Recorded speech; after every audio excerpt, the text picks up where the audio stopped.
రైతులు తీవ్ర ఇబ్బందులు ఎదుర్కొంటున్నప్పటికీ ప్రభుత్వం పట్టించుకోవడం లేదని మాజీ డిప్యూటీ స్పీకర్ ఎం పద్మా దేవేంద్రరెడ్డి విమర్శించారు. శంకరంపేట మండలం అంబాజీపేట గ్రామంలోని ధాన్యం కొనుగోలు కేంద్రాన్ని గురువారం మండల నాయకులతో కలిసి పరిశీలించారు. ఈ సందర్భంగా మాట్లాడుతూ ధాన్యం కొనుగోలు ఆలస్యం కావడంతో రైతులు తీవ్ర ఆర్థిక ఇబ్బందులు ఎదుర్కొంటున్నారని అన్నారు. అప్పులు ఎలా తీర్చాలో తెలియక మనస్తాపానికి గురైన రైతు రాజయ్య ఆత్మహత్య చేసుకోవడం బాధాకరమని ఆవేదన వ్యక్తం చేశారు. ప్రభుత్వం మొద్దు నిద్రలో ఉందని మండిపడ్డారు. వడ్లు కొనుగోలు చేసి సమయానికి మిల్లులకు తరలించకపోవడం వల్ల రైతులు తీవ్రంగా నష్టపోతున్నారని తెలిపారు. లారీలు సమయానికి రాకపోవడంతో కొనుగోలు ప్రక్రియ నిలిచిపోతుంది. అధికారులు సరైన సమన్వయం చేయడంలో విఫలమయ్యారని విమర్శించారు. ముందుగానే ధాన్యం కొనుగోలు చేసి మిల్లులకు తరలించుంటే రాజయ్య ప్రాణాలు నిలిచేవని అన్నారు. ధాన్యం డబ్బులు వస్తే రైతు అప్పులు తీర్చుకునేవాడని, రాజయ్య మృతికి ప్రభుత్వ నిర్లక్ష్యమే కారణమని ఆరోపించారు. రైతులు రోడ్డెక్కి ధర్నాలు చేసినా ప్రభుత్వం స్పందించలేదని విమర్శించారు. ప్రభుత్వం ఇప్పటికైనా స్పందించి అన్ని కొనుగోలు కేంద్రాల్లో వెంటనే ధాన్యం కొనుగోలు చేసి మిల్లులకు తరలించాలని డిమాండ్ చేశారు. ముఖ్యమంత్రి, మంత్రులు, ఎమ్మెల్యేలు కనీసం సమీక్ష సమావేశాలు నిర్వహించి ఎంత ధాన్యం కొనుగోలు అయింది, ఇంకా ఎంత నిల్వలో ఉంది, ఎన్ని లారీలు అవసరమవుతున్నాయో తెలుసుకోవడంలో కూడా విఫలమయ్యారని ఆగ్రహం వ్యక్తం చేశారు. రైతులను ఆదుకునేలా ప్రభుత్వం తక్షణ చర్యలు చేపట్టాలని ఈ సందర్భంగా కోరారు. వీరి వెంట శంకరంపేట మండల పార్టీ అధ్యక్షులు పట్లూరి రాజు, గవలపల్లి సర్పంచ్ సిద్దిరాములు, మాజీ వైస్ ఎంపీపీ సత్యగౌడ్, మాజీ సర్పంచులు పోచయ్య, దయానంద్, నాయకులు ప్రభాకర్, పడాల శ్రీనివాస్, మహేష్, కొమరయ్య, మల్లిపల్లి సర్పంచ్ నరేష్, రైతులు తదితరులున్నారు.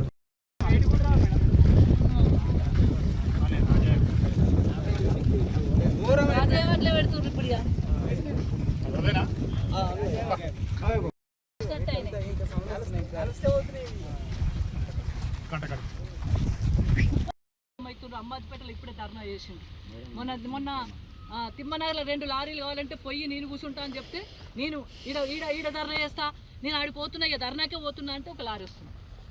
మొన్న తిమ్మనగర్ వాళ్ళు ఫోన్ చేసి లారీ వస్తున్నా అంటే ఇప్పుడు వస్తున్నా, నేను ఆడనే దిగుతా అని చెప్పేసి కలెక్టర్లకు ఫోన్ చేసి, అధికారులకు ఫోన్ చేసి నేను ఆడిపోతున్నా అంటే ఆడుకో లారీ వస్తుంది. అంటే ఇదేనయ్యా ఆగమ. ఎక్కడన్నా అది ఉందంటేనే లారీ వచ్చాడు తప్ప మీరు పంపించరా, మీరు పని చేయరా? గవర్నమెంట్ ఇప్పటికైనా కళ్ళు తెరవాలి. ఇప్పటికైనా రైతులు ఆగమవుతున్నారు, రైతులను పట్టించుకోవాలి. వర్షాకాలం లోపల, రోహిణి లోపల ఇప్పుడు ఈ 2-3 రోజులలో టోటల్ పంట కొనే విధంగా లారీలు పంపించాలని కూడా నేను డిమాండ్ చేస్తా ఉన్నా. లేకుంటే పెద్ద ఎత్తున ధర్నా కార్యక్రమం చేస్తాం. ఈ ప్రెస్ మిత్రులందరూ గమనించాలి. ఈరోజు అగ్రహారంలో చనిపోయిన రాజయ్య నిన్న సాయంత్రం 5 గంటలకు అట్లా ఆయన మనస్తాపం చెంది, వడ్లు పోతలేవు, అప్పులోళ్ళు ఇంటి చుట్టూ తిరిగిపోతుండ్రు, అప్పులు కట్టాలి, మిత్తిలు కట్టాలి, కష్టమవుతుంది, ఇంకా వడ్లు పోకపోయే, నాది 70వ సీరియల్ నెంబరు, ఇంకా 30 నడుస్తుంది, నా బతికేంది, పైసలు ఎప్పుడు వస్తాయని మనస్తాపంతో ఆయన మరి బెంబేలు పడ్డట్టుగా అనిపిస్తూ ఉంది. ఆ లారీ అయితే ఇది వరకు 5-6 రోజుల నుండి అంబాజీపేటకి అయితే రాలేదు ఇక్కడ. కానీ ఈరోజు రాజయ్య మరి సూసైడ్ చేసుకున్నాడు, ఆయనకు అప్పుల బాధ అయింది, ఆయనకు వడ్లు పోలేదు అనే బాధ కొద్ది చనిపోయిన ప్రెస్లో వచ్చింది, చాలా చోట్ల కూడా, చాలా పత్రికలలో వచ్చింది. దాన్ని చూసి మరి అధికారులు ఉఠిన బయలుదేరి, పోలీసు వాళ్ళు ఉఠిన వచ్చి, అందరు ఉఠిన వచ్చి లారీ పంపించి ఇప్పుడు వడ్లు పెడుతున్నారు. ఇవి రాజయ్యే, చనిపోయిన రాజయ్య వడ్లే. అదే ముందుగా పెట్టుంటే రాజయ్య బతుకు కదా. ఇవాళ ఈ వడ్లు కనుక పోతే, ఈ వడ్లు కనుక లారెక్కిస్తే, ఇదివరకే లారెక్కిస్తే పైసలు పడితే ఇవాళ రాజయ్య బతుకునా బతకపోనా? వాళ్ళ రాజయ్య చూడు, రాజయ్య బతుకు కదా. ఆ వచ్చిన పైసలతో ఇంత ఏదైనా కట్టుకుంటుండే కదా, అప్పు కట్టుకుంటుండే కదా, ఇంత ఏదైనా జరుగు కదా. మరి ఇప్పుడు ఇవాళ వడ్లు పోకపోవడానికి కారణం గవర్నమెంట్. ఆ గవర్నమెంట్ చేసడం వల్ల ఇంత ఇబ్బంది వస్తుంది.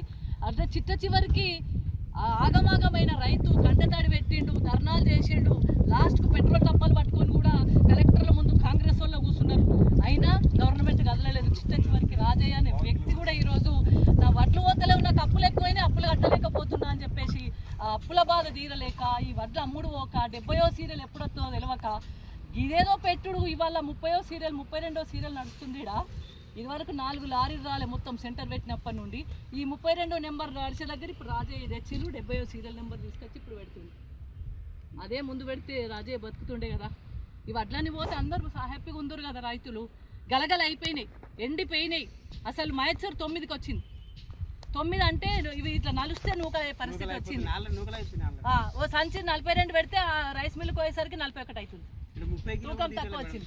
38 కిలోల సంచులు వచ్చింది. నేను కూడా ఫస్ట్ టైం చూస్తున్నా, ఎన్నడూ వినలే ఇప్పటి వరకు. 38 కిలోల సంచి వస్తుంది, ఇంకా 4 కిలోలట తెల్ల సంచులు తెచ్చేయాలన్నట.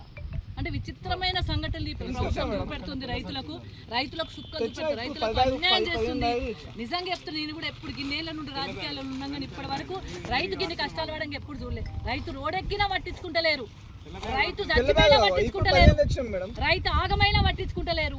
రైతుకి ఇంత ఇబ్బంది పడితే ఇంకా రోడ్ వస్తుంది 20 ఇవాళ చావుకు కారణం లారీ పెట్టకపోవడమే, ఇలా వడ్లు ఓకపోవడమే.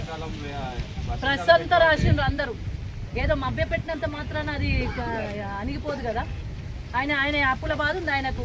ఈ పైసలు వస్తే అప్పు తీర్చుకుంటారు, బాకీ తీర్చుకుంటారు. ఆయన నెంబర్ సీరియల్ నెంబర్ 76. 70. ఇప్పుడు నడిచేది 32. ఇవాళ ఆయన చనిపోయింది కాబట్టి జల్దీ వచ్చిండ్రు, లారీ పంపించిండ్రు. లారీ పంపించిండు. ఇప్పుడు ఆయన వడ్డు పెడుతుండ్రు. ఇంత అన్యాయం ఉంటుందా బా సీఓ గారు? ఇంత అన్యాయమా? గవర్నమెంట్ లారీలు పంపకపోయే, రైస్ మిల్లుకు దించుకోకపోయేవి, సంచులు లేకపోయే, బార్దాన్ రాలే, సుత్తిళ్ళు లేవు, ఎండ కొడుతుంది, గలగల అవుతున్నాయి. సంచి పెడితే కిలోలు తగ్గుతూనే ఉన్నాయి. 38 కిలోల బస్తా వస్తుంది అవయ్యా, 38 కిలోల సంచులు వస్తున్నాయి. మిగతా సంచులు అవి ఏమంటారు, ఆ తెల్ల సంచులు తీసుకొచ్చి అవి 15 రూపాయలకు ఒక సంచి కొని 4 కిలోలు వేసి పంపిస్తుంది. ఇంత అన్యాయం నేను ఎప్పుడు చూడలేదు. ఇన్నేళ్ళ నుండి పంట తీస్తున్నారు రైతులు, కానీ ఇంత అన్యాయం అయితే ఎప్పుడు లేదు. ఇది చూడరాదు. ఇప్పుడే అంటే మీ పనితనం, మీ గవర్నమెంట్ పనితనం, మీ అధికారుల పనితనం, మీ అధికారులు ఎట్లా చేస్తున్నారో తెలుస్తుంది, ఇక్కడ ఉన్న ప్రజాప్రతినిధులు ఏం చేస్తున్నారో తెలుస్తుంది. 30వ సీరియల్ 32వ సీరియల్ నడుస్తుంటే ఆ చనిపోయిందని చెప్పేసి ఆయన వడ్ల కోసం ఇబ్బంది పడుతుండు, అప్పులు తీసుకోలేకపోతుండు. ఈ పైసలు వస్తే అప్పు తీరుతామని చెప్పి చూస్తుంటే అంటే ఆయన వడ్లు ఇప్పుడు పెట్టింది, చచ్చిపోయిన ఆయన వడ్లు పెట్టింది. అప్పటిదాకా అయితే పెట్టలే, ఆయన చచ్చిపోయేదానికి మీకు కనవలేదంటే. ఇప్పుడు వర్షం పడుతుంది, ఇలా పరిస్థితి ఏంది? ఇంత కుప్పలు చూడండి ఒకసారి, కుప్పలు. ఇప్పుడు వచ్చింది లారీ ఇప్పుడు పంపించిండ్రు. 5 రోజుల తర్వాతనో 6 రోజుల తర్వాతనో ఒక లారీ ఇప్పుడు వచ్చింది.